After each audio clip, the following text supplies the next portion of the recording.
toutes et à tous, chers partenaires des églises qui est en ligne, que ce soit sur Zoom, sur Facebook ou sur YouTube Live pour cette nouvelle séance de présentation. Vous connaissez désormais le principe. Les écoles partenaires de Compassion Internationale Togo viennent et vous les découvrez. C'est dans l'optique d'aider nos jeunes participants, les bacheliers, à pouvoir faire un choix raisonnable pour leur formation future. Et pour aujourd'hui, ce mercredi, eh bien, nous recevons des responsables de l'Institut supérieur de recherche et de formation en développement, en abrégé IRFODEL. Nous avons le plaisir d'accueillir deux représentants de cette école. Madame Aronto Florence, qui est la secrétaire générale de IRFODEL Centre. Bonjour, madame. Bonjour, monsieur. Et merci à vous d'avoir accepté de venir partager les informations sur IRFODEL avec nous. Merci. Vous êtes accompagné de monsieur Ekwe Tony. Bonjour, monsieur Ekwe. Oui, bonjour, monsieur. Merci à vous également d'être là. Vous êtes le directeur administratif et financier et puis le chargé des relations partenariales avec IRFODEL Centre. Nous sommes donc très heureux de vous accueillir pour ce moment de découverte de IRFODEL. Avant d'aller dans le fond, pouvez-vous d'abord brièvement nous parler d'IRFODEL avant qu'on ne passe à la présentation? Madame Aronton. Ok, merci beaucoup, monsieur, et à vous aussi qui nous écoutez en ce moment. C'est un plaisir pour nous d'être sur ce plateau ce matin. On rend grâce à Dieu pour vos vies et spécialement pour nos jeunes bacheliers et les futurs développeurs de nos territoires. Et merci de nous accueillir sur ce plateau. IRFODEL Centre, comme on vient de le définir, c'est l'Institut supérieur de recherche et de formation en développement local. Oui, IRFODEL Centre est sur le territoire Yabanma 13 ans, donc nous sommes nés depuis 2006. Et donc notre formation, son domaine, c'est principalement le développement local et la décentralisation. Nous sommes reconnus par l'État et nos documents, nos offres de formation, c'est agréé. Donc nous fonctionnons à base de cela. Merci beaucoup. Donc vous dites que c'est un institut supérieur donc, qui est spécialisé dans le développement local et la décentralisation. J'ai bien envie, hein, avant qu'on aille dans le fond, Monsieur Koué, ce sont des domaines aujourd'hui qui sont quand même à prendre en compte parce que nous sommes en plein dans le développement local. Oui, effectivement. Merci beaucoup pour cette précision. Vous savez que depuis 2019, le gouvernement ou bien notre pays est rentré dans une étape cruciale qui est l'étape décisive de la décentralisation avec les élections communales que nous avons connues et qui nous a permis aujourd'hui d'avoir 117 communes. Oui. Donc c'est que aujourd'hui il y a de la matière à travailler sur le terrain. Vous imaginez qu'on est passé de 21 communes à 117 communes. D'abord, même avec les 21 communes, il y avait de la matière à travailler et il manquait des spécialistes pour pouvoir travailler cette matière. Aujourd'hui, on quitte de 21 communes à 117. Donc, je crois que nos jeunes qui sont là aujourd'hui, ils ont encore cette énergie-là, pleine de vie, pour pouvoir aller sur ce terrain et conquérir ce marché et faire avancer vraiment notre pays. D'accord, merci beaucoup. Alors, Madame Aronton, je reviens vers vous maintenant pour découvrir IRFODEL Centre. Effectivement, comme je le disais, IRFODEL Centre est parti sur la base du résultat d'un diagnostic sur le territoire. Et vu que nos territoires, comme quartiers, villages, nations, ont besoin des acteurs compétents, outillés pour impulser le développement, il y a quelques acteurs sont levés. Il faut qu'on mette en place une école, niveau supérieur, c'est-à-dire après bac, pour outiller ces personnes-là et les mettre au service des territoires, accompagner les territoires dans la réflexion, dans l'identification de leurs problèmes de base et voir comment les accompagner à réunir les outils, les démarches et monter des projets pour qu'il y ait un changement sur ces territoires-là. Donc, il faudrait être là pour accompagner ces jeunes étudiants en les outillant à voir comment le problème doit être identifié, quelles solutions apporter à ce problème-là et avec quels partenaires et quelles ressources financières il faut mobiliser pour développer ces territoires-là. Et il faudrait le centre dispose de 2 centres. On a 2 points de formation. Il y a un point à Lomé et nous sommes dans le quartier. On va vous présenter ça dans les détails après. Nous sommes tout proche à Bossimé. Et l'autre, c'est à Dapaon, quartier Comboiré. Donc, le principe au finishing, c'est de préparer tous les étudiants à la hauteur de leur ambition. Une ambition qui peut ne pas naître tout de suite au niveau de l'enfant quand il reçoit le bac. Mais nous avons un cadre d'accompagnement, on va en parler tout de suite. Quand l'étudiant arrive, il y a les premières semaines, on les aide à se repositionner par rapport à son ambition face aux défis que nos territoires racontent. Donc c'est ça. Et notre mission, comme on le dit, c'est contribuer à l'amélioration des conditions de vie de l'humain. L'humain est au centre de chaque action de développement et là, lutter contre la pauvreté et les injustices sociales et de contribuer aux transformations sociales du Togo, d'Afrique et du monde entier. Donc c'est ça à peu près la mission de IRFODEL. Alors maintenant, c'est la mission donc mettre des acteurs formés au service justement des communes pour le développement local. Parce que comme l'a rappelé M. Ekwe, depuis 2019, vous n'êtes pas sans savoir que le Togo a pleinement basculé dans le processus des élections locales.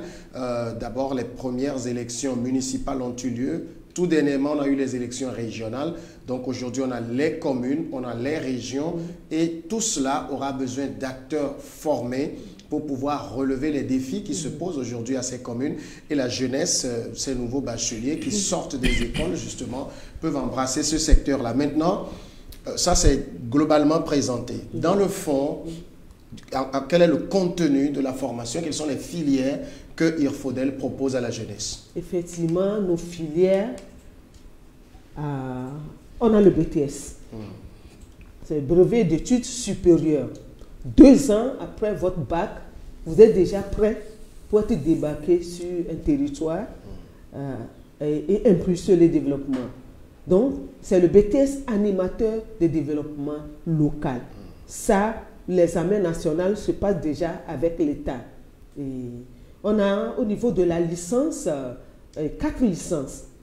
Licence gestion des collectivités locales, licence gestion de projets de développement, licence économie sociale et entrepreneuriat et licence administration générale. Au niveau de master, on a la gestion des collectivités locales, gestion de projets de développement, citoyenneté et développement durable, économie sociale et entrepreneuriat, administration générale. Donc, comme je le disais, le BTS, 2 ans, vous avez votre diplôme. Licence professionnelle, 3 ans, vous avez votre diplôme. Et master, si vous avez la licence, vous faites 2 ans pour avoir votre master professionnel. Donc, c'est ça à peu près ce que nous proposons comme offre de formation pour nos cibles. Alors donc, dans le fond, je regarde le tableau des offres de formation. Animateur en développement local, niveau BTS, brevet de technicien supérieur. Le jeune entre avec son baccalauréat, il suit les cours, il passe l'examen d'État et il a son diplôme animateur de développement local pour être déployé dans les communes. Les licences professionnelles, j'allais dire, gestion de collectivités locales, gestion de projets de développement, économie sociale et entrepreneuriat, administration générale. Donc, bref, ce sont des, j'ai envie de dire, c'est des techniciens que vous formez. Effectivement, c'est des techniciens. C'est des techniciens et c'est pourquoi nous parlons d'habitude du métier. On apprend et on les exerce. D'accord, donc vous pouvez continuer la présentation, on reviendra pour les questions. Ok. Et nous allons prendre les filières une par une. Quand nous prenons BTS, la spécialité, on dit animation du développement local. La compétence au travers de nos unités d'enseignement, les compétences synthétisées ici, c'est ça. Maîtrise de l'environnement social, administratif, économique, environnemental et culturel au niveau national et international. Et nos filières, nos matières plutôt, permettent à l'apprenant, une fois le cours suivi, rentrer sur un territoire. Quand on parle de territoire, c'est un espace délimité, nommé et autres là. Tu es en mesure de comprendre qu'est-ce qui est administratif là, c'est-à-dire les services qui sont là, qu'est-ce qui est du domaine économique, qu'est-ce qui est du domaine culturel. L'étudiant en 2 ans est en mesure de pouvoir identifier cela. Et on a des outils qu'on leur donne au moment de l'animation des cours. Aussi, une compétence, c'est animation et communication autour des dynamiques de développement local. Oui, animer, c'est donner vie. Oui, quand le territoire est à l'état, je dirais 0, il faut que l'accompagnateur qui est nous formé arrive quand même à réveiller, à susciter un réveil au niveau de la communauté. Quand nous parlons de développement local, c'est faire avec les bénéficiaires. Donc, il faut qu'ils communiquent. Et c'est en animant, on communique. Et là, après avoir fait ce parcours-là, tu vois que quand même, il y a un mouvement qui se crée. Quand on dit dynamique, il y a un mouvement autour de tout ce qui se passe sur le territoire. Donc, c'est ce qu'on apprend aussi à nos étudiants. Identification, formulation et appui à la mise en œuvre d'un projet. Quand tu réveilles, quand tu animes, quand tu suscites vie, effectivement, il faut que ça soit planifié pour ne pas faire de pilotage à vue. Donc, l'étudiant est en mesure de réunir tout ce qu'il a constaté sur le territoire dans un document projet. Et il est capable de le mettre en œuvre. Donc, il y a ça aussi. Et c'est ça quand on prend la dimension économique, il est en mesure de concevoir et de gérer une activité économique. En fonction du besoin et des atouts sur ce territoire-là, l'étudiant est en mesure de voir qu'est-ce qu'il fait faire en matière économique sur ce territoire-là. Et le dernier point, comme point de synthèse, c'est gestion de l'environnement, du développement durable et du développement local. Effectivement, c'est l'enjeu de l'heure. On ne peut rien faire comme développement sans s'occuper de l'impact de nos actions sur le développement, sur l'environnement du territoire. Donc, c'est important aussi, on réveille et on outille l'étudiant par rapport à ça aussi. Donc, c'est ce que nous avons listé comme compétences qui découlent de nos cours, des unités d'enseignement que nous donnons à nos étudiants. Donc, c'est ça. D'accord. Donc, de côté, il y a la colonne débouchée.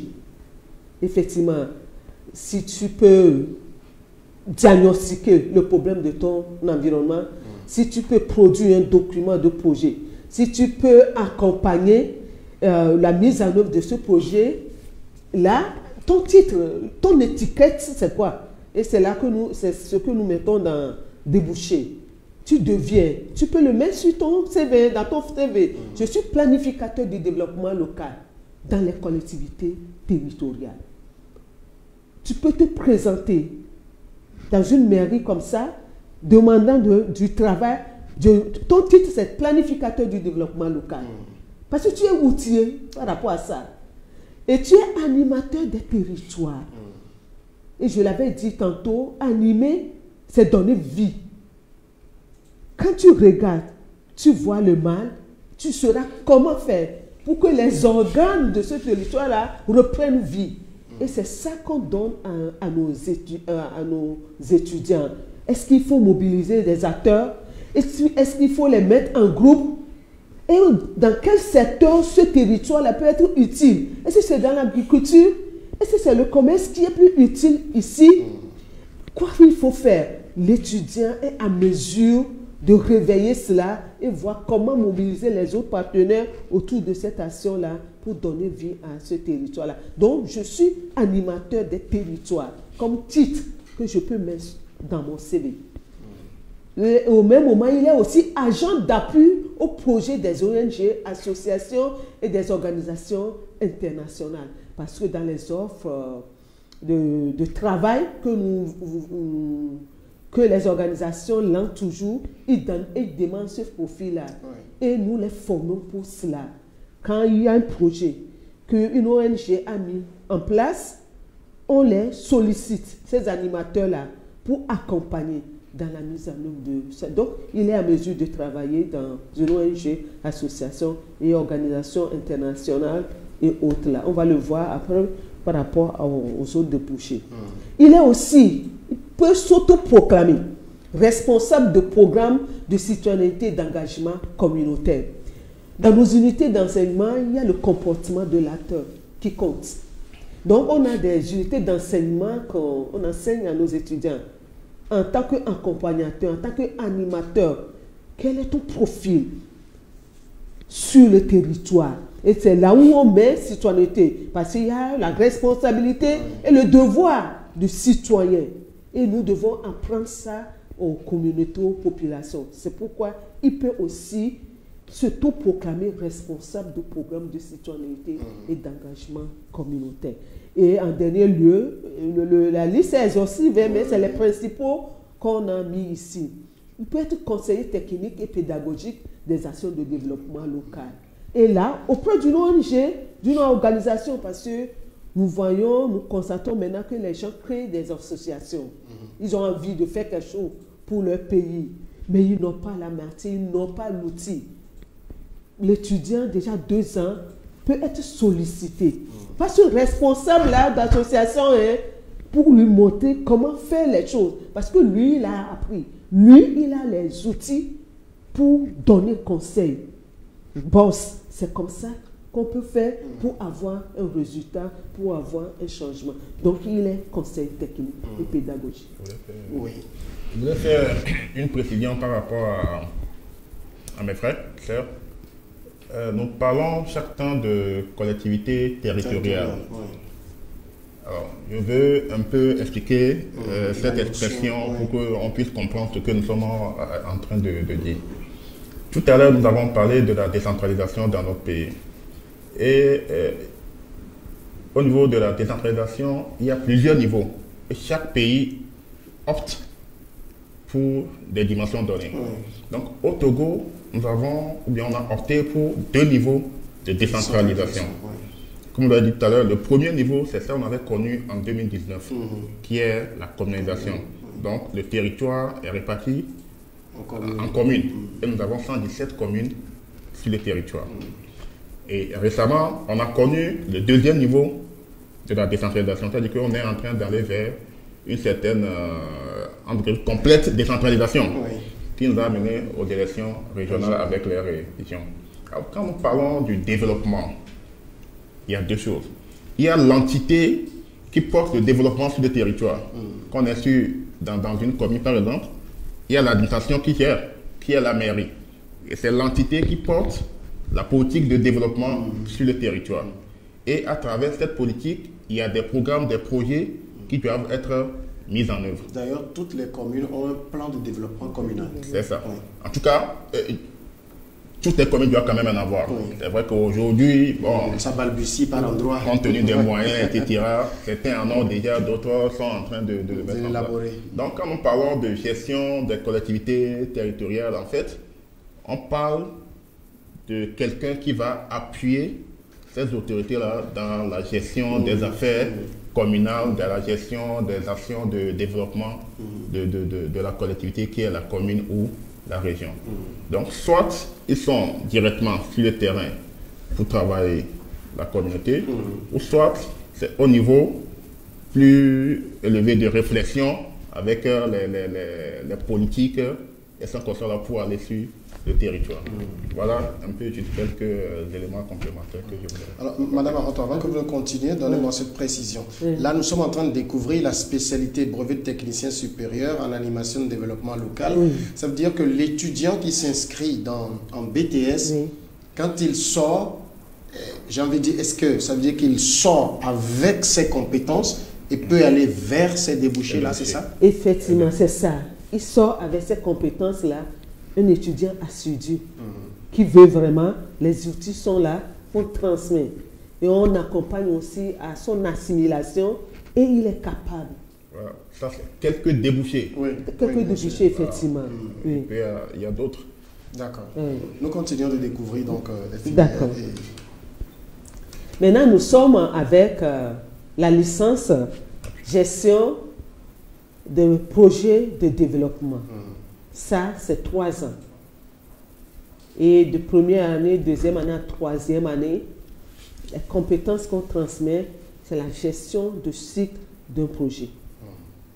Quand on dit gestion de cycle de projet, c'est depuis l'identification. Il y a 6 phases, selon certains records, 5 phases. Donc, depuis l'identification jusqu'à la mise en œuvre, évaluation et suivi. Donc, c'est ça. Gestion, tu es et tu dois être en mesure. Donc, suivi et exécution d'un projet, ça, c'est quand même dans gestion de cycle de projet. Il y a la gestion d'une équipe projet. Il y a ça aussi, c'est une compétence qu'on doit savoir. Oui. Il y a appui accompagnement du processus d'élaboration des PDC, comme vous venez de le dire. Il y a élaboration de dossiers d'appel d'offres. Quand tu es dans une organisation et autres, là, il y a des appels d'offres, hein, tu dois monter tout un art. Donc, licence, tu dois être en mesure de monter ce dossier-là. Et le dernier point ici, c'est organisation administrative et logistique d'un projet. Ça aussi, c'est une compétence. Le projet est là, vous n'êtes pas dans la mise en œuvre forcément, mais ici, tu peux organiser l'équipe, répartir des personnes, comment faire le rapport de projet, tout ça. Quand tu as la licence en gestion des projets de développement, il faudrait ça, tu dois être en mesure. Et là, au niveau des débouchés, on les appelle des techniciens, vous avez dit, techniciens de planification et de gestion d'action de développement territorial dans les collectivités territoriales. Donc, c'est un espace, quoi. Parce que toute action de développement se pose sur un espace donné. C'est pourquoi on répète ça toujours. Donc, tu es technicien de planification et de gestion d'action de développement. Et tu es aussi un agent technique de projet dans les ONG. Tu peux être recruté en tant qu'agent technique. Et agent de développement communautaire, c'est la même. Et entrepreneur. Entrepreneur parce que la plupart de nos unités d'enseignement aussi, c'est transversal. Il y a des spécialités, mais il y a aussi un volet, un aspect transversal, où l'étudiant, le formé, est outillé à être capable de faire quelque chose, quel que soit le domaine donné. Vous avez mis dans le plan de présentation les filières fondamentales. Ici, on s'est focalisé sur 2. Licence, gestion des projets de développement et licence, gestion des collectivités locales. Et les compétences acquises par l'étudiant, c'est maîtrise du cadre juridique et opérationnel des collectivités territoriales. Ça aussi, c'est très important. Il y a des acteurs qui travaillent dans les collectivités locales, mais ils ne savent pas les chiffres. Il faut connaître les tests. Et donc, il y a ça, on les outils par rapport à ça. Il y a appréhension des services publics locaux et explication de leur fonctionnement. Oui. Il y a aussi appréhension des enjeux de la décentralisation au Togo. Oui. Et en tant qu'agent, en tant que technicien, dans une collectivité locale, il faut que tu sois en mesure.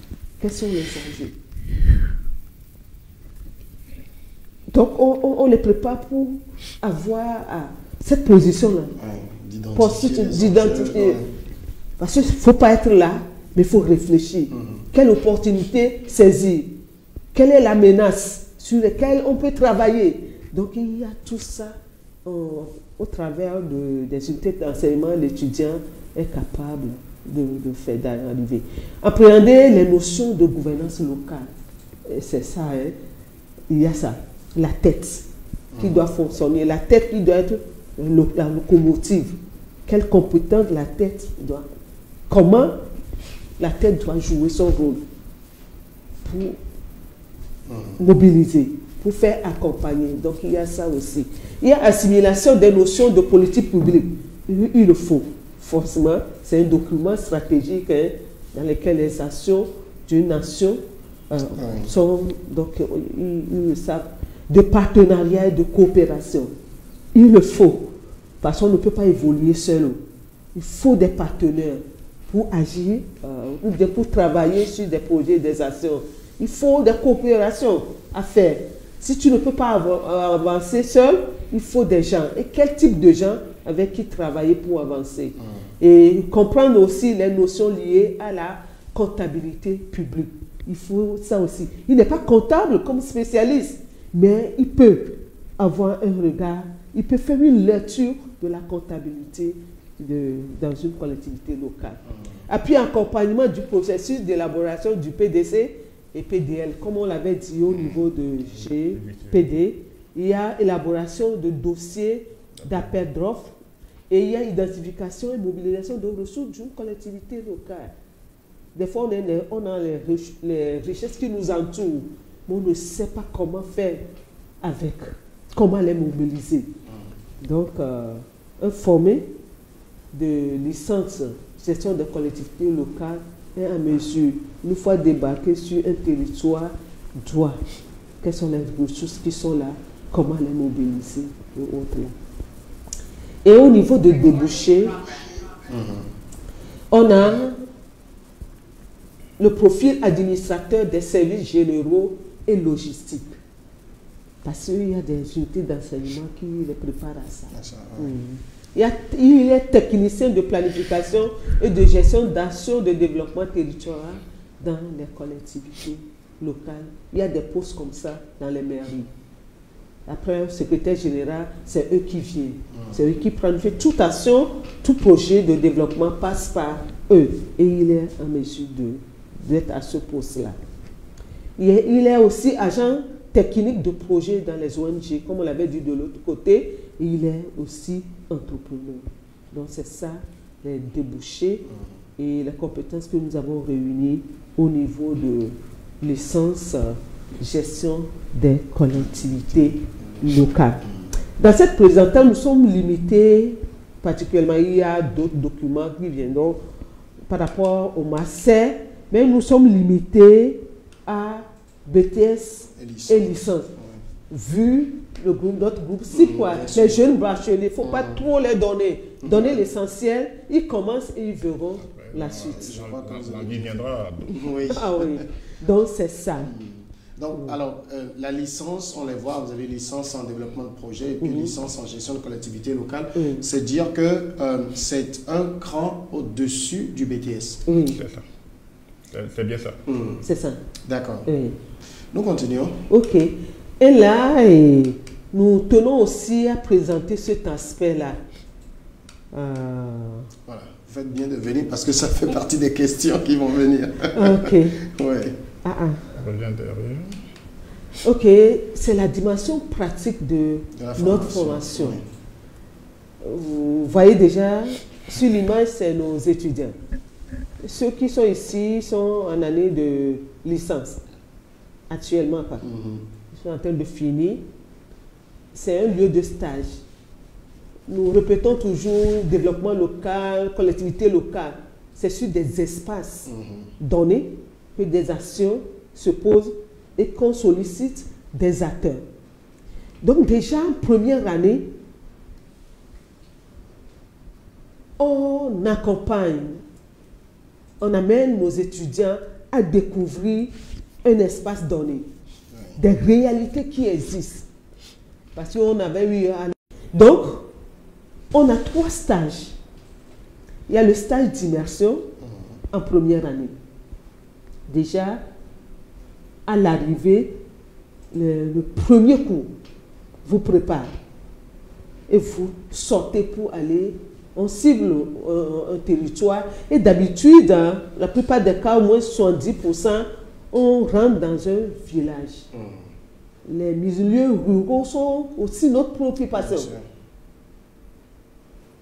Et qu'est-ce qu'on découvre? Qu'est-ce qui existe? Nous sommes tous des villageois, hein? Mais il faut apprendre à l'humain, à un individu, de savoir observer. Donc, le stage d'immersion d'une semaine les amène, on les prépare avec un outil. Ils font une prospection du territoire dans tous ces aspects. L'historique, l'aspect économique, l'aspect administratif, l'aspect environnemental, culturel. Qu'est-ce qu'on peut avoir quand on prend ce découvert, quand on rentre sur ce territoire-là? Donc, c'est ce qu'on poursuit comme objectif au niveau du stage d'immersion. En une semaine, et on revient avec un rapport. Ce rapport-là, il y a un document déjà qui est mis à la disposition du village.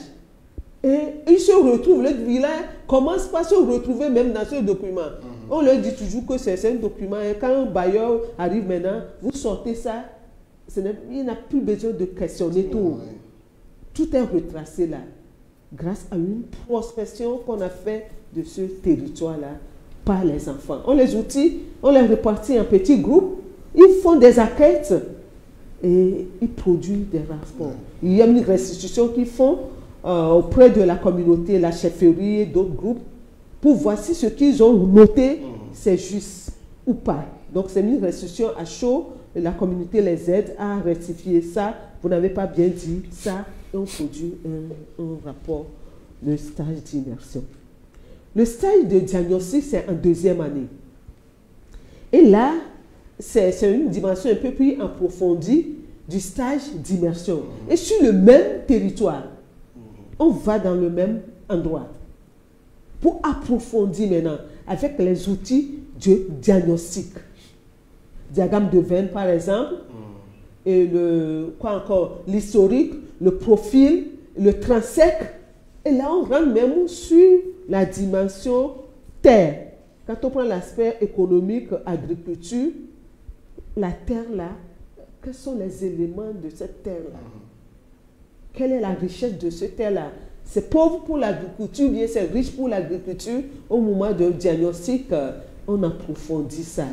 Et on sort aussi, on revient avec un document de diagnostic pour ce territoire là. Donc c'est ça. Et en deuxième année. Donc déjà BTS 2 ans, vous êtes utilisé pour faire un diagnostic, quoi. Et il y a le stage professionnel. Le stage professionnel, ça, c'est après la formation. On le fait aussi à mi-chemin. On les envoie dans des entreprises pour découvrir, pour questionner comment est-ce que les choses se passent ici. Et à la fin de la formation, après 2 ans, on leur identifie, ou bien eux-mêmes peuvent vouloir faire son stage dans telle association, dans telle structure privée comme étatique. C'est là ce qu'on appelle ici le stage professionnel. Après BTS, tu le fais. Après la licence, tu le fais. Après le master, tu le fais. Et tu reviens aussi avec un rapport de stage. Et par BTS, tu as une soutenance à faire. Parce que ça te permet de découvrir beaucoup de choses que tu documentes et que tu présentes devant un jury. Donc c'est ça, un élément de l'aspect pratique de la formation. On a aussi l'accompagnement des étudiants. Donc après le stage, l'accompagnement aussi, c'est un aspect pratique. Et ici, dans la toute première semaine de la formation, je viens de le dire à l'entrée, que l'étudiant, c'est comme un tableau un peu nu. Maintenant, c'est qu'il va découvrir le monde universitaire. Il y a certaines habitudes de l'écolier qui doivent disparaître. Et on les prenne et on les fait, comme je l'ai mis ici, comment lire et tirer la connaissance d'un support. Puisqu'on leur donne des supports de cours dans certaines matières, dans certains noms. L'enseignant peut faire copier, mais dans certains, on peut donner des supports ou bien des références bibliographiques et il ira lire. Mais quand tu lis, qu'est-ce qu'il faut retenir? Donc il y a ça. Comment résumer? Il faut savoir. Et comment écouter? Si tu ne sais pas écouter, l'enseignant peut donner son cours. Hein? Il faut savoir écouter. C'est un art aussi. Et ça s'apprend. On dit comment se concentrer? Nous sommes trop distraits. Nous-mêmes les adultes. Hein? Donc il y a des astuces qu'on peut te donner pour voir si tu veux retenir quelque chose de ce cours, comment prêter attention. Oui. Comment restituer? Prise de parole. Tout ça, on leur donne ça même. S'il y a une unité d'enseignement principalement fait pour ça, à la rentrée quand même, ces notions-là, on leur donne avant qu'ils ne commencent. Comment se présenter avec assurance et efficacité? Il y a ça parce que on a au moment des cours, il y a des comment on l'appelle-t-on? Des devoirs, des exposés à faire. Il y a des qui s'approchent avec timidité et autres là, comment se tenir devant. Donc il faut. Donc en tant qu'acteur de développement, il faut déjà la communauté, il faut quand même les rassurer. Ah oui. Ouais. Ah oui, donc il y a ça, tout ça, on les amène à le faire et autres là.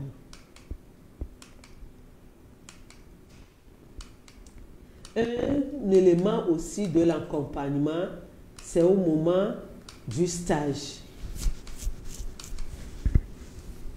On dit les préparations au stage et à la rédaction du mémoire se font également par une équipe permanente. Parce qu'il y a certaines formations, le cycle, la fin du cycle est sanctionné par un rapport, bien des mémoires à soutenir devant un jury. Et là, quand même, il y a une équipe en place, il faut d'elle, qui les accompagne. Et comment rédiger un mémoire et autres là. Et aussi, de façon pratique, après la formation, comment rédiger un CV, une lettre de motivation, et comment se comporter au cours d'un entretien d'embauche. Et il le faut. Parce qu'on les prépare à l'insertion professionnelle comme ça. Orientation des diplômés vers les services d'offres d'emploi. Effectivement. Où est-ce que vous pouvez aller pour trouver veille et diffusion des offres d'emploi publiées sur les réseaux sociaux. Effectivement, comme on a des plateformes, WhatsApp et autres là, on leur balance quoi. Même il y a des structures qui viennent vers nous, nous voulons vous former. Hier, une dame était encore là pour solliciter 2 personnes pour son association. Oui. Donc il y a 5 choses là qu'on fait, on peut les appeler. Identification des lieux de stage, comme je l'avais dit, mais on laisse aussi la liberté à l'étudiant. Si tu sais que tu peux aller ici, nous on t'accompagne avec une lettre et on va même visiter des fois si ce n'est pas la structure pour présenter notre étudiant et autres là. Et il y a suivi d'une insertion de l'étudiant une fois accepté dans une structure. Dans les premiers mois, quand même, on appelle pour voir est-ce qu'il arrive.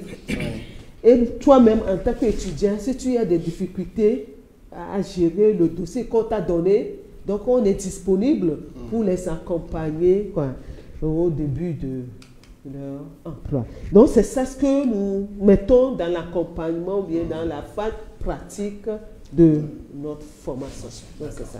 Merci beaucoup. On va finir la présentation avant que j'aborde les questions. Ok. Et là, ce qui vient, c'est effectivement, il faut aussi qu'on sache à peu près comment on danse là-bas. Et nous avons pensé à présenter quelques statistiques de résultats de nos 5 dernières années. Et on commence par le plus récent. Au BTS, par exemple, 2023-2024, on a eu taux de réussite 84% du taux de réussite. On a présenté 12 et 10 sont sortis. D'accord. Donc c'est ça. L'année dernière, 75% comme taux de réussite, et 2021-2022, 100%.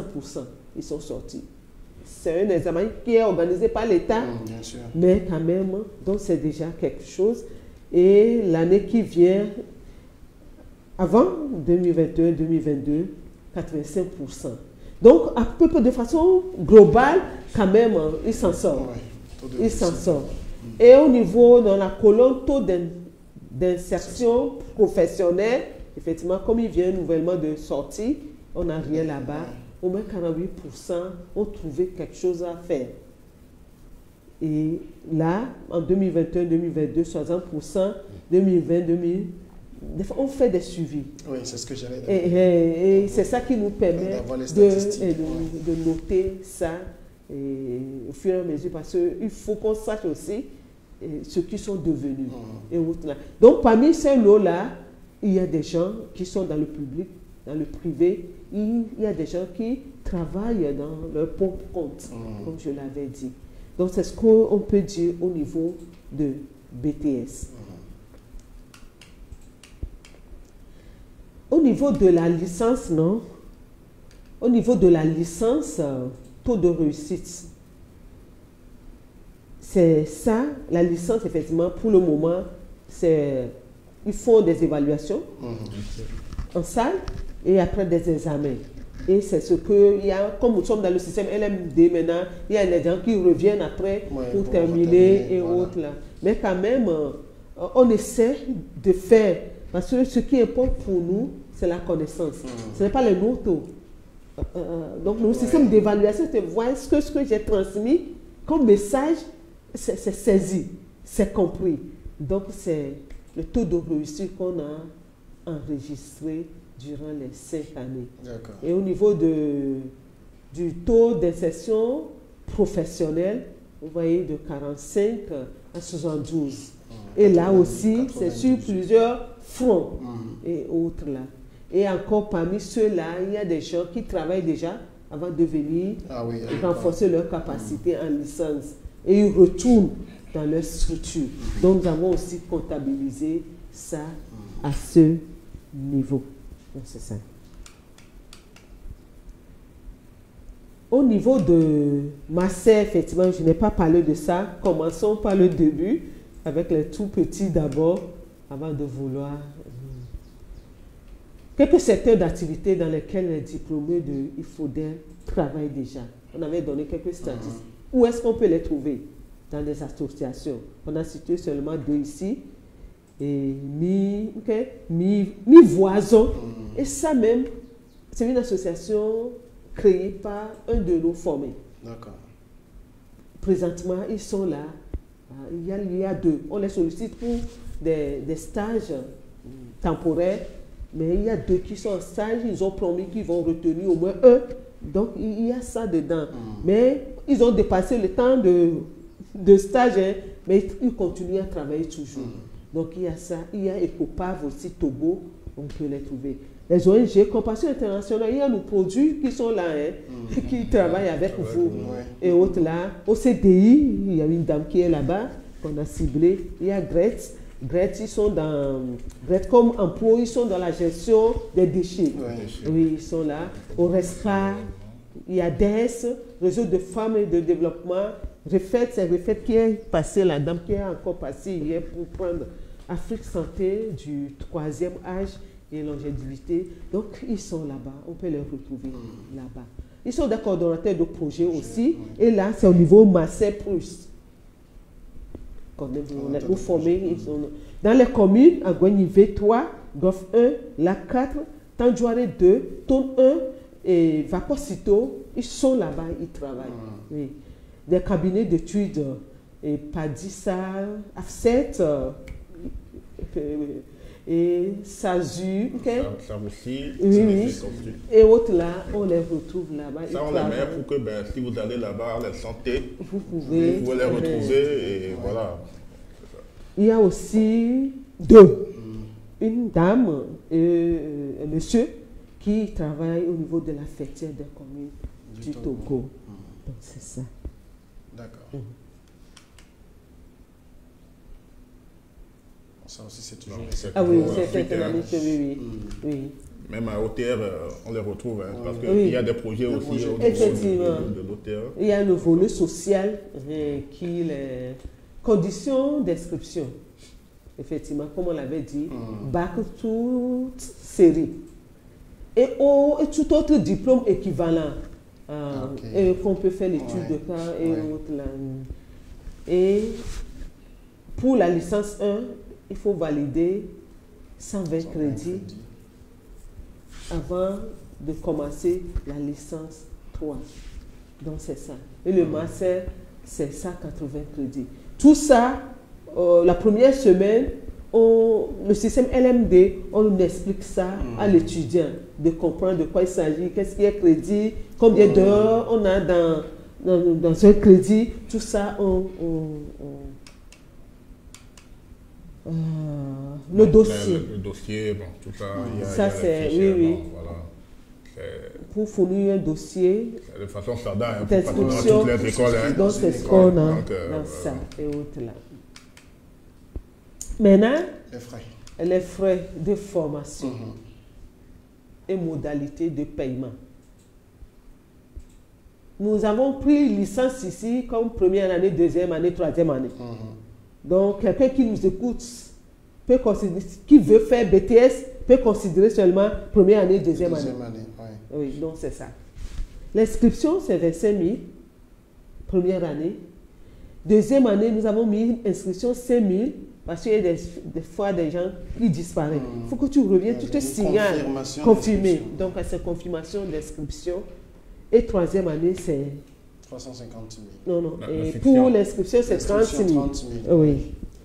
Donc, frais total de formation normale, c'est 250 000 première année, 250 000 deuxième année et 350 000 troisième année. Maintenant, modalité de paiement, on l'a séquencé ça en tranches. Même ça, c'est discutable. C'est cas par cas. L'essentiel que tu prends un engagement, que tu vas vers, est-ce que c'est mensuel, mais c'est ça qui est standard que nous avons retenu. 100 000, 100 000 et 50 000.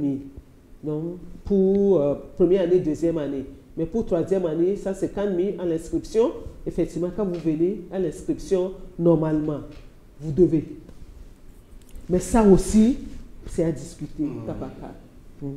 Et fin janvier, vous versez 100 000. Et fin mars, vous versez le reste. Donc, c'est ça, parcours licence. Maintenant, dans le cadre de partenariat, effectivement, quand on dit partenariat, il y a autre chose qui vous lie, qui vous engage. Et nous avons revu à la baisse nos propositions. Pour les frais d'inscription, ça reste inchangé. Mais pour les frais de formation, au lieu de 250, on a arrêté ça à 200 000 première année, deuxième année 200 000. Ok. Et troisième année 250. Troisième année, c'est rare, 100. J'avais longtemps discuté avec le DAF, mais il a voulu ça. Mais on retient, c'est notre participation aussi. Donc, les tranches, c'est réparti à l'inscription et autres là. Donc, vous voyez, le taux de réduction, c'est 20% et autres là. Donc, c'est ça. Master, ça peut-être nos groupes, si nous n'en avons pas besoin tout de suite, mais les adultes... Justement, parce que c'est une question qui vient de nous parvenir. La personne avait pris un peu en retard la présentation et qui demandait s'il y a un master. Oui, il y a un master à IFODEL, donc je vous laisse en parler 2 minutes pour ceux qui s'intéressent à cet aspect-là. Juste 2 minutes, on sait que le PowerPoint n'a pas tout insisté dessus, mais juste présenter ça en 2 minutes. Ok, le master. Nous avons 5 masters, mais nous évoluons principalement avec 2. Parce qu'il y a des inscriptions un peu timides dans les autres. Peut-être qu'ils n'ont pas compris le bien porté des autres masters, mais nous fonctionnons présentement avec master, gestion des projets de développement et gestion des collectivités locales. Donc, c'est ces 2 masters-là que nous avons. D'accord. Master en gestion des projets de développement et master en gestion des collectivités locales. D'accord. Donc, avant de s'inscrire à master, dans ces masters-là, tu dois avoir ta licence. Ta licence, c'est-à-dire que les 120 crédits sont validés avant de te présenter pour faire... Maintenant, quel type de licence? 180 crédits, oui. Quel type de licence? N'importe quelle licence peut venir s'inscrire dans un master en gestion de projet ou en développement de communes? Normalement, je commence le DAF complète. Nous avons un profil d'entrée qui doit être en adéquation avec... Bien sûr. Oui. Parce que c'est LMD. Effectivement. Ça se suit en principe. Et d'office, je peux dire, normalement, la sociologie, tous ceux qui ont fait la sociologie, tous ceux qui ont fait une filière parallèle à ça peut être accepté à IFODEL. Mais ça, ce n'est pas une inquiétude. Il peut s'approcher de nous. On va faire l'étude de dossier pour voir comment. Mais quand même, la licence, ça, on tient en cela. Tu dois avoir la licence avant de s'inscrire. Ça, c'est naturel. Oui. Vous confirmez donc. Oui. Et là, nous tombons sur les frais de formation pour le master. C'est 50 000 en l'inscription, première année. Et deuxième année, pour confirmer ton inscription, tu donnes 10 000. Les frais de formation, première année, c'est 600 000. Deuxième année, c'est 600 000. Et ça. Et c'est réparti en tranches. Comme on le dit, et comme je le dis toujours, c'est cas par cas. Alors, je vous donne en même temps cette question qui concerne le master. Merci beaucoup pour la présentation.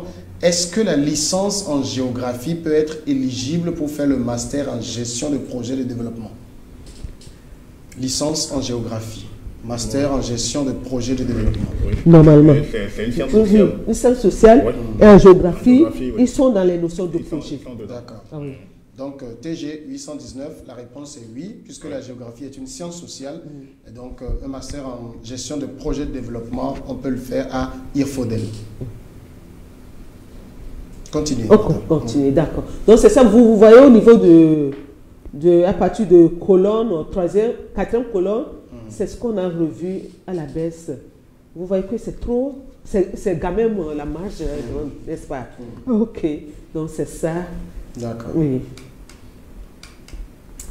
Vous avez parlé, vous avez voulu qu'on présente aussi la localisation. La localisation. Il faudrait, c'est très simple à repérer.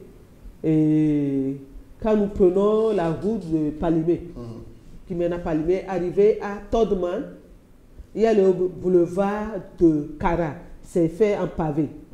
Vous le prenez. On appelle actuellement le pavé d'Adewi. Pavé d'Adewi. Voilà. Ok. Pavé d'Adewi. Il y a une première rue à votre droite. Vous laissez deuxième rue. Vous vous engagez dans cette rue-là, à votre droite. Et à quelques 100 mètres du pavé, vous allez trouver le bâtiment de IFODEL Centre. Donc, il y a même les images sur le mur. C'est facile à repérer. Et là, vous dépassez un peu, il y a la pharmacie. Même si au cas où vous vous trompez, vous dépassez la rue là, la pharmacie va vous dire qu'il faut retourner en arrière pour s'engager dans cette rue-là.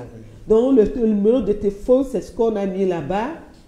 Il y a le MOVE qui est là, 97 38 00 63. Je répète, 97 38 00 63. Et le Togocel, c'est 71 26 30 30. Vous nous appelez et vous retrouverez, vous allez tomber sur quelqu'un qui va vous renseigner. Et à Dapaon, vous pouvez appeler 90 20 47 97.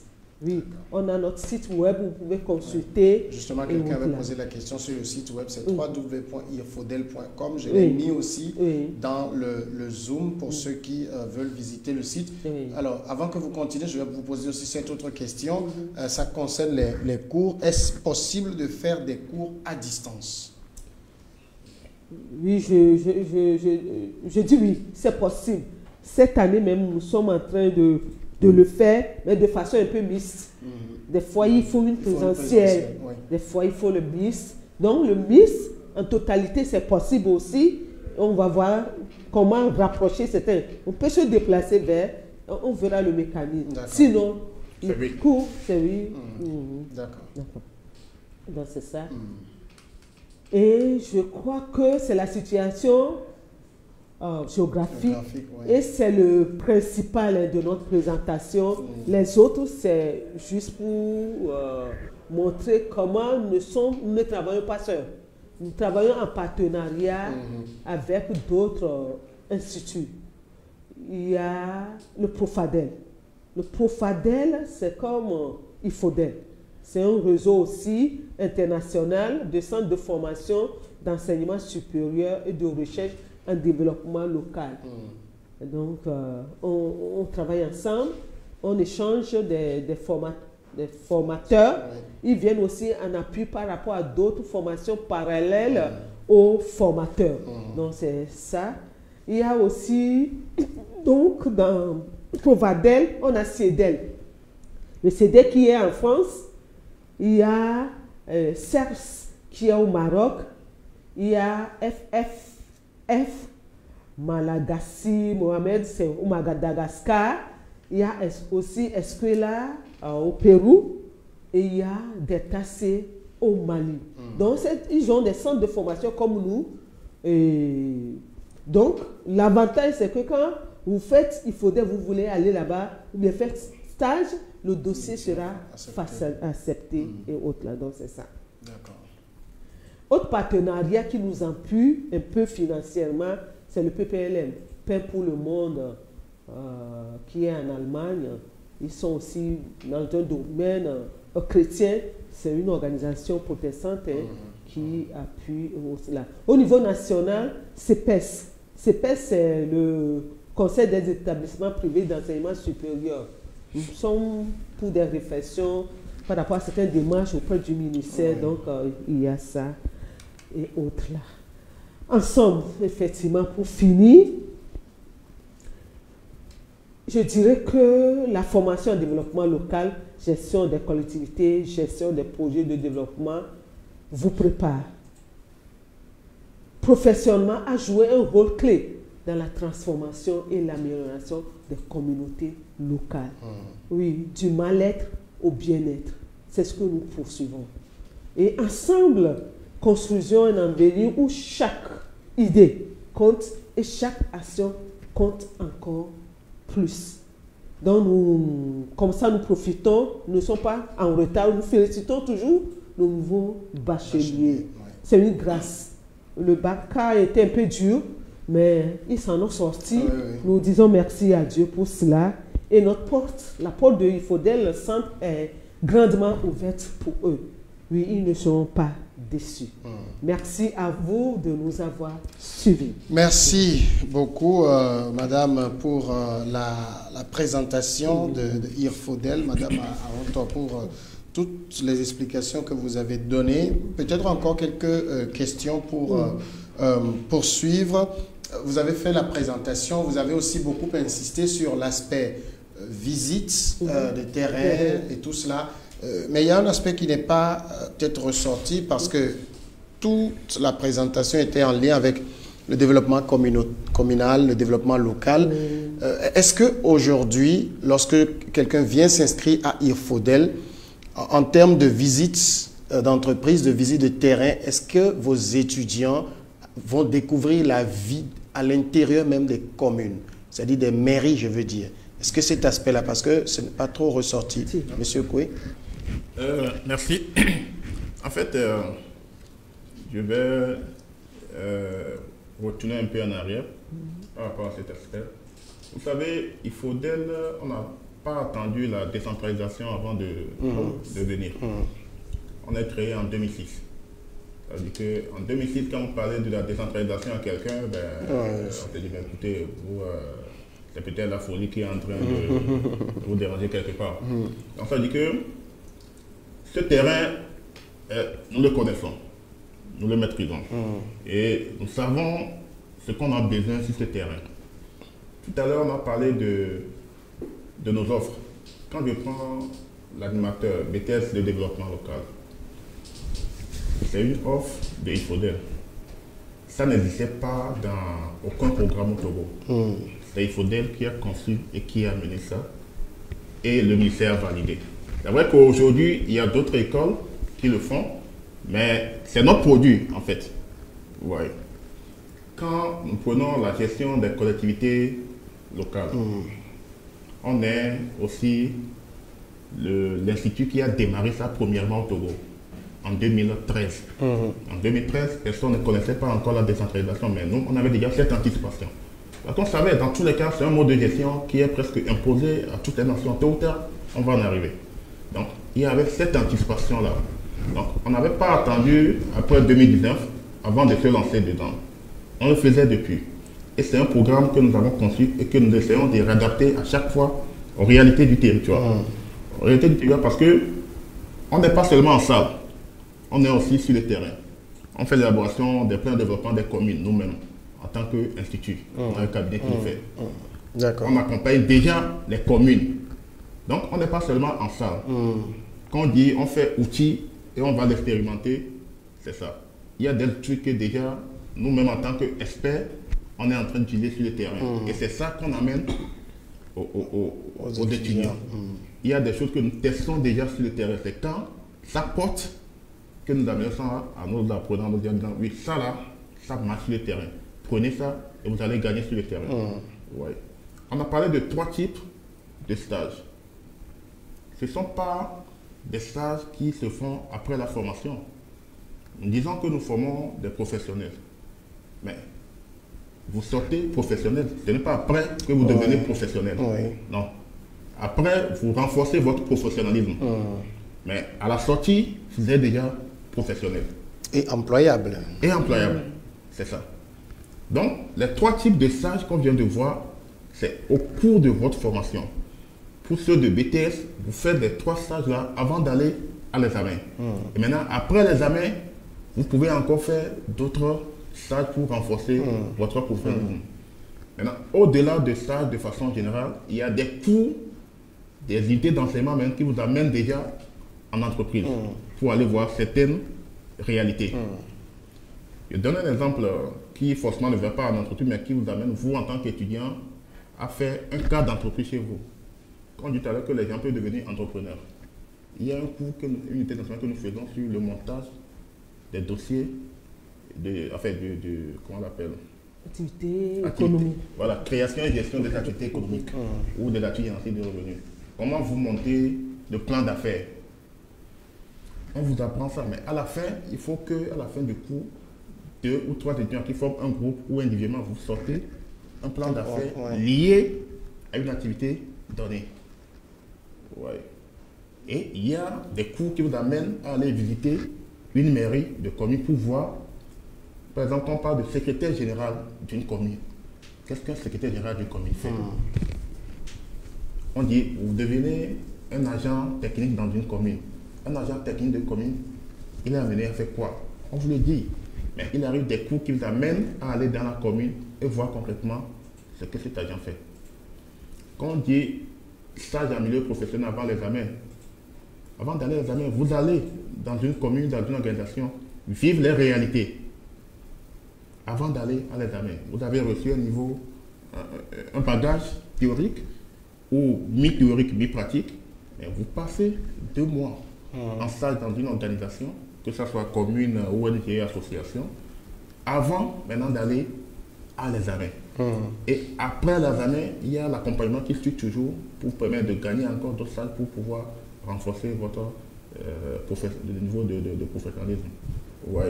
C'est pour ça que nous sommes en partenariat avec les communes. Tout à l'heure, on a cité FSC, la fêtière des communes du Togo. Mais c'est l'association qui regroupe toutes les communes. Et quand on est en partenariat avec cette entité, ça veut dire que nous sommes avec les 117 communes du Togo. Même aujourd'hui, en première année, si vous voulez, vous allez en stage. Actuellement, il y a des étudiants de première année qui sont dans les communes. Vous allez en stage.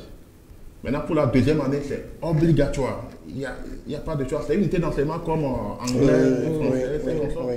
Donc, nous avons l'obligation de trouver des stages à tous les étudiants avant qu'ils ne sortent du parcours du cursus. Ouais. C'est un peu cela. Et pour compléter, effectivement, actuellement, la fêtière a identifié les lieux de stage pour nos étudiants. Il y a certains qui désistent parce qu'ils trouvent que c'est un peu loin, ou rester et autres là. Nous sommes en train de faciliter aussi ça. Parce que le directeur a dit la dernière fois, si la personne veut réellement aller à Tanjouade ou autre là, il n'a personne, on va voir comment. On peut l'accompagner. On peut l'accompagner. Donc, ça, quand même, c'est garanti. Surtout concernant les collectivités locales. D'accord. Oui, il y a ces offres-là. Alors, autre question, quel est le profil des enseignants qui passent à IRFODEL? Parce que vous formez des techniciens, ça on l'a déjà dit. Est-ce que les formateurs sont profils technocrates? D'accord. Je vais Tu peux commencer, oui. Alors, comme on a dit tout à l'heure que vous sortez professionnel chez nous, ce n'est pas après que vous devenez professionnel. Alors, si vous devez sortir professionnel, on ne peut que créer un cadre avec les professionnels. Mais il y a une chose qu'on ne doit pas oublier.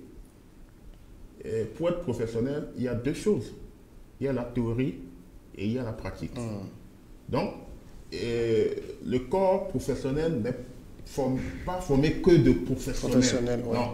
Il y a aussi un bagage théorique qu'il faut avoir pour comprendre la pratique. Par exemple, l'outil que vous allez appliquer de façon théorique, il faut avoir un bagage théorique, littéraire pour pouvoir comprendre cet outil-là avant d'aller l'utiliser. Donc, on a plusieurs catégories. On a qui viennent de l'université, on a qui viennent du monde professionnel, c'est-à-dire qui viennent des organisations, des associations, des communes et même de l'entité qui gère la décentralisation au Togo. C'est-à-dire le ministère de l'agriculture territoriale de la décentralisation ou bien le ministère, bon, on a pris le ministère délégué, maintenant aujourd'hui c'est devenu le ministère de l'aménagement et du développement des territoires. Voilà, ils viennent de tout ce monde-là, puisque quand vous sortez, c'est dans cet environnement que nous allons que vous allez, logiquement. Donc, ils viennent déjà vous donner ce qu'il faut réellement comme élément pour pouvoir affronter cet environnement. Donc, voilà. Et puis, nous aussi, qui sommes dans les cabinets, qui est le bras actif de l'IFODEL Centre, qui nous sommes tout le temps sur les terrains. Actuellement, par exemple, ce bras dont je parle, nous sommes en train d'élaborer, ça fait 5 PDC simultanément, PDC de LAC 4, on est en train de le faire actuellement. Le PDC de Vaud 3, on est en train de faire actuellement. On est en train de faire un plan climat de Vaud 3, on est en train de faire un plan climat de Bamono 1. Là, il y a encore une offre qu'on est en train de faire pour Agonivé 6. Il y a la GZ qui vient encore de lancer pour 5 communes récemment. Donc, on n'est pas de la dernière pluie pour venir au niveau de la décentralisation, mais on a toute une histoire en fait autour de cette thématique de la décentralisation et du développement local. Et on comprend en écoutant vos explications donc que c'est un domaine dont l'employabilité, soit se faire recruter, soit se mettre à son propre compte, est entre guillemets garantie pour l'étudiant qui se met vraiment au travail. Pour l'étudiant qui se met au travail, c'est ça. Merci beaucoup. Je pense que nous sommes en train d'arriver à la fin. Nous avons répondu aux questions qui sont posées. Et pour ceux qui nous regardent, vous connaissez le principe. Après cette présentation, eh bien, on en verra dans les prochains jours, prochaines semaines. D'abord, la prochaine rentrée au niveau de IRFODEL, c'est à quelle date? Nous avons retenu la date du 25 octobre. 25 octobre. On suit un peu la date de l'université de Lomé. Oui. Donc, 25 octobre. Donc, dans un mois et demi, disons cela. Donc, on enverra au niveau de nos différents centres les listes pour les étudiants qui veulent bien poursuivre leur formation supérieure au niveau de IRFODEL, donc qui forme pour accompagner le développement territorial. Vous le savez, le Togo est dans ce processus aujourd'hui et c'est un processus irréversible. D'ailleurs, si tout va bien, l'année l'année prochaine, on aura encore les élections communales, puisque les mairies arrivent à la fin de leur mandat de 6 ans. On en aura donc le travail à l'intérieur des communes, cela va exister. Les communes auront besoin des agents qui vont pouvoir accompagner les différents plans de développement communaux qui sont en train d'être élaborés pour accompagner les divers projets. Et d'ailleurs, le profil tel que présenté aujourd'hui permet aux étudiants eux-mêmes de travailler sur des projets, soit avec les organisations, les associations, les organisations internationales. Donc, bref, c'est un secteur qui promet. Merci beaucoup, Madame Aonto Florence, d'être passée, secrétaire générale de Irfodel Centre. Monsieur Ekwetoni, merci à vous également, directeur administratif financier chargé des relations partenariales à Irfodel Centre.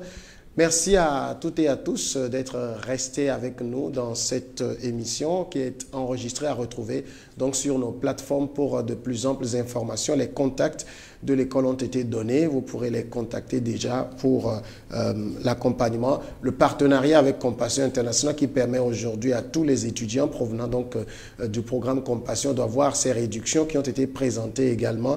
Et donc ces listes, au moment où elles seront envoyées vers vos différents centres, pourront être complétées avant la rentrée fixée donc au 25 octobre prochain. Je vous dis merci d'être resté en notre compagnie. Vendredi prochain, on sera encore ensemble à la même heure pour le même sujet. Bien de choses chez vous. Merci beaucoup.